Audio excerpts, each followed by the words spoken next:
दरअसल बांका दौरे पर पहुंचे मुख्यमंत्री नीतीश कुमार ने डीएम की क्लास लगा दी है। दरअसल मुख्यमंत्री आरएम के स्कूल में अभियान बसेरा के तहत कार्यक्रम में पहुंचे थे, जहां उन्होंने डिजिटल लाइब्रेरी का बोर्ड इंग्लिश में लिखा देखा तो उनका गुस्सा सातवें आसमान पर चला गया। उन्होंने तुरंत डीएम को बुलाया और पूछा कि ये क्यों कर दिया गया है डिजिटल लाइब्रेरी, ये सब अंग्रेजी में लिख रहा है, बड़ा गलत हो रहा है, हिंदी का महत्व खत्म करने का काम कर रहे हैं आप लोग। तो सीएम ने कहा ये किसने लिखवाया है, तो डीएम ने कहा कि प्रिंसिपल।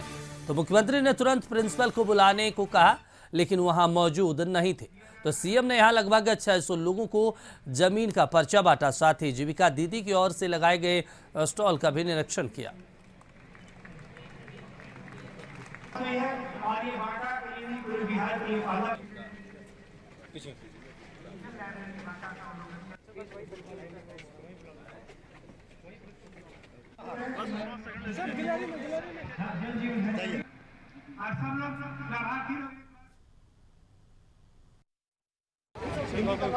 काहे का कर दिया डिजिटल लाइब्रेरी बिना मतलब का? ये कराया है जीविका दीदी, सब अंग्रेजी की तरह बड़ा गलत हो रहा है। आज हम देख रहे हैं कि सब विद्वाता प्राइवेट सब अंग्रेजी में लिख रहा है। बात हिंदी के महत्व को खत्म कर रहा है। उनका मौलिक बुलाइए, कौन है प्रिंसिपल? बुलाइए, प्रिंसिपल साहब हैं। हमको तो ऐसा है, पहले हिंदी पूरा था, हमको तो अंग्रेजी ना पढ़े हैं जी। इंजीनियरिंग में पढ़े तो हिंदी में पढ़ाई होता था, हम लोग सब अंग्रेजी में ना पढ़ते थे, जवाब अंग्रेजी में देते थे, पढ़ाई अंग्रेजी। वो सब तो छोड़िए ना, हमको अंग्रेजी से कोई दिक्कत है? हाँ नहीं सर, बिल्कुल। पार्लियामेंट से लेके छोड़िए, लेकिन हमारी इच्छा है हम बराबर कर। पहले हम अंग्रेजी में छोड़ दिए, जब हम केंद्र में थे तब हम हिंदी खाली लिखते। देखिए, नीतीश कुमार डीएम पर भड़क गए और लगातार नीतीश कुमार का जो हिंदी प्रेम है वो समय समय पर दिखता रहा है और आज एक बार फिर बांका में डीएम की जमकर क्लास लगा दी है। दरअसल आपको बता दें कि आरएम के स्कूल में अभियान बसेरा के तहत कार्यक्रम में पहुंचे थे सीएम। जब उन्होंने डिजिटल लाइब्रेरी का बोर्ड इंग्लिश में लिखा देखा तो उनका जो गुस्सा है सातवें आसमान पर चला गया। उन्होंने तुरंत डीएम को बुलाया और पूछा ये क्यों किया गया है, डिजिटल लाइब्रेरी अंग्रेजी में क्यों लिखा गया है। उन्होंने कहा कि ये बड़ा गलत काम हो रहा है, बिहार में हिंदी का महत्व खत्म करने का आप लोग काम कर रहे हैं। वहीं मुख्यमंत्री ने कहा ये किसने लिखवाया, तो डीएम साहब बोल पड़े कि प्रिंसिपल साहब ने लिखवाया है। तो मुख्यमंत्री नीतीश कुमार ने तुरंत प्रिंसिपल को बुलाने का आदेश दे दिया। हालांकि इस दौरान उन्होंने हिंदी के महत्व को लेकर भी चर्चा की और उन्होंने कहा कि हम अंग्रेजी के खिलाफ नहीं है, लेकिन हम चाहते हैं कि हिंदी में हो। एक बार फिर हम आपको सुनवाते हैं नीतीश का वो बयान। काहे का कर दिया डिजिटल लाइब्रेरी बिना मतलब का? ये कराया है जीविका दीदी, सब अंग्रेजी की तरह बड़ा गलत हो रहा है। आज हम देख रहे हैं कि सब विद्वाता प्राइवेट सब अंग्रेजी में लिख रहा है। बात हिंदी के महत्व को खत्म कर रहा है। उनका मौलिक बुलाइए, कौन है प्रिंसिपल? बुलाइए, प्रिंसिपल साहब हैं। हमको तो ऐसा है, पहले हिंदी पूरा था, हम तो अंग्रेजी ना पढ़े हैं जी।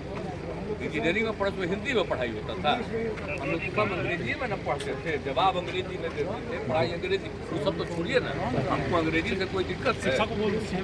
हाँ नहीं सर, बिल्कुल। पार्लियामेंट से लेके छोड़िए, लेकिन हमारी इच्छा है हम बराबर कर। पहले हम अंग्रेजी में छोड़ दिए, जब हम केंद्र में थे तब हम हिंदी खाली लिखते। और बांका से हमारे सहयोगी खगेंद्र फोन लाइन पे है। खगेंद्र, ये बताइए कि नीतीश कुमार आखिर इतने गुस्से में क्यों दिखाई दिए, क्या कुछ लिखा था डिजिटल लाइब्रेरी के अलावा? देखिए, सीएम का इस तरह का प्रोग्राम था, काफी तैयारी थी, लोग उत्साहित भी थे, जितने पर्चा मिलना था वो भी काफी उत्साहित थे। लेकिन जब अस्पताल का उन्होंने उद्घाटन किया उसके बाद जैसे आरएम के मैदान पहुंचे, उसके पहले उन्होंने इंडोर स्टेडियम का निरीक्षण किया। उसके बाद जब जैसे ही आरएम के मैदान के ठीक मुख्य मंच से ठीक पहले डिजिटल लाइब्रेरी उनका निरीक्षण करना था। मुख्य मंच गेट के सामने जैसे अंग्रेजी में डिजिटल लिखा हुआ था, उसके बाद सीएम ने पूछ पड़ी अंग्रेजी में किसने लिखा है। उसके बाद वहाँ पर अधिकारियों ने बताया अंग्रेजी में लिखा हुआ अनुसार सारे जगह अंग्रेजी में लिखा हुआ नहीं होना चाहिए। अब हिंदी आगे से एक इसको हिंदी में लिखवाया, उसके बाद उन्होंने जिलाधिकारी से पूछा इसने लिखवाया किसने, जो वहाँ जिलाधिकारी ने बताया कि प्रिंसिपल द्वारा लिखा। प्रिंसिपल को बताने की बुलाने की भी बात उन्होंने की, तो निश्चित तौर हालांकि उसने ये भी कहा कि मुझे अंग्रेजी से कोई नफरत नहीं है, हमने अंग्रेजी में पढ़ाई की, अंग्रेजी में इंजीनियरिंग की है, अंग्रेजी से पढ़ाई की है, लेकिन हिंदी में लिखा होना चाहिए। हिंदी हर लोग समझते हैं, और हिंदी गाँव घर के लोग भी समझते कि आखिर यहाँ जो ऑफिस है किस चीज का, इसलिए उनका कहना तो हिंदी में, अंग्रेजी के साथ हिंदी में भी लिखा होना चाहिए था। इस कारण सीएम थोड़ा भड़क गया। उसके बाद कार्यक्रम स्थल पहुंचे, बहुत ज्यादा कार्यक्रम स्थल जितना समय उसकी मुश्किल से 5 से 6 मिनट कार्यक्रम स्थल पर कार्यक्रम होने के बाद सीधे सीएम यहाँ से निकल, यहाँ जिस तरह से सीएम जितनी जल्दीबाजी में निकल, लोगों का कहना से काफी नाराज दिख रहे थे। इसके बाद बीच में उन्होंने ओबीसी हॉस्टल का भी उन्होंने अंग्रेजी में लिखा हुआ देख कर लोग अधिकारियों को बताया कि यहाँ भी अंग्रेजी में लिखा हुआ है। तो निश्चित तो उन्होंने कहा अंग्रेजी से मुझे नफरत नहीं है, लेकिन हिंदी में लिखा होना चाहिए था। बिहार में हिंदी में लिखा होना चाहिए, उसे गाँव घर के लोग भी आए तो समझे कि किस तरह का ऑफिस है या क्या यहाँ पे काम होता है। इसलिए उन्होंने कहा अंग्रेजी में के साथ हिंदी में भी लिखा होना चाहिए था। जी चलिए, तमाम जानकारी के लिए शुक्रिया खगेंद्र आपका। तो देखिए, हमारे सहयोगी जानकारी दे रहे थे इंग्लिश को लेकर नीतीश ने ये नहीं कहा कि हम इंग्लिश के खिलाफ हैं, लेकिन उन्होंने कहा कि हिंदी के महत्व को भी हमें समझना चाहिए कि ग्रामीण क्षेत्रों में आज हिंदी भाषी अधिक लोग रहते हैं, ऐसे में हिंदी में अधिक से अधिक प्रयोग किया जाना चाहिए।